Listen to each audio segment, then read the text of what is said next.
contagious is it in your mind? And we heard you have to be in close contact, but now it's here in the United States.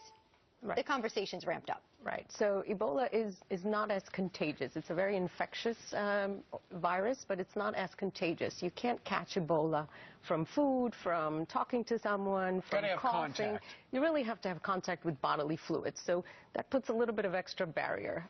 The other issue is that the infectious time of it is when you develop symptoms. So we're fortunate to at least have that, because some diseases are infectious even before you develop symptoms, kind of a sneaky way. How concerned are you about the people that he may or may not have been in contact with? There seems to be a laissez-faire attitude about that, and I'm wondering if they're just trying not to panic us or them. Well, again, it's because we have to, his contacts will be monitored for 21 days with temperature regulation. The minute you develop a fever, that's when the infectious part develops and begins. So they will have to be monitored for 21 days during the period of incubation. What about those that are on the plane with him, though? I mean, no follow-up, just to be safe, like better to be safe than sorry? No 8 to 10 day follow-up with anyone who was on a plane. That's close enough contact for some.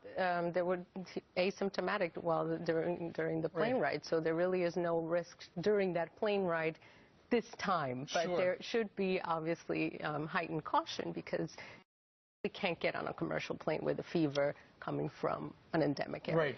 And the doctor made it very clear they screen people before they get on, but maybe they should start screening people as they get off, because it takes 2 days to get here from Liberia oftentimes. So maybe they should be making sure people don't have a fever when they get off the airplane as well. That's a consideration. Yeah.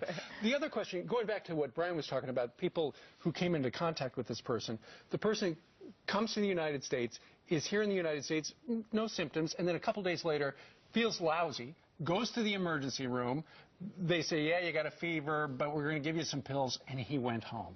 Now, all the people in that emergency room, he had the symptoms right then. Shouldn't those people be monitored? They will be. Absolutely. That's part of the investigation, and it should be, because from the time that there were symptoms, anybody that potentially could come into contact with his bodily fluids should be monitored. You have a very calm tone. I think it must come with by nature with what you do professionally, doctor. But I think the rest of us are saying, wait a minute, there's a lot of panic when it comes to flu, to lice. You know, as a parent, I'm thinking, well, there should be a little bit of a justification for worry here. Am I wrong? The viruses behave a little bit different, and flu virus is something that's contagious through the air, through droplet. It's a little bit easier. This carries another layer because it requires bodily fluids. But it's here. It is here, but we're not in the same infrastructure as other areas where this has taken off. So now, it is a little bit different. Right. Sorry about that. Dr. Frieden was on with Steve a little bit earlier and talked about the possibility, should we just isolate the countries that are experiencing this and this way protect the rest of the world? Here's his take. It is certainly possible that someone who had contact with this individual, a family member or other individual, could develop Ebola in the coming weeks. But there is no doubt in my mind that we will stop it here. Right. But that wasn't really the... so should you just say, okay, let's just avoid that area, the rest of the world? There should be no travel to that area unless completely necessary. At this point, as Steve mentioned, is it irresponsible to not check people for symptoms and fever as they exit a plane, in your estimation?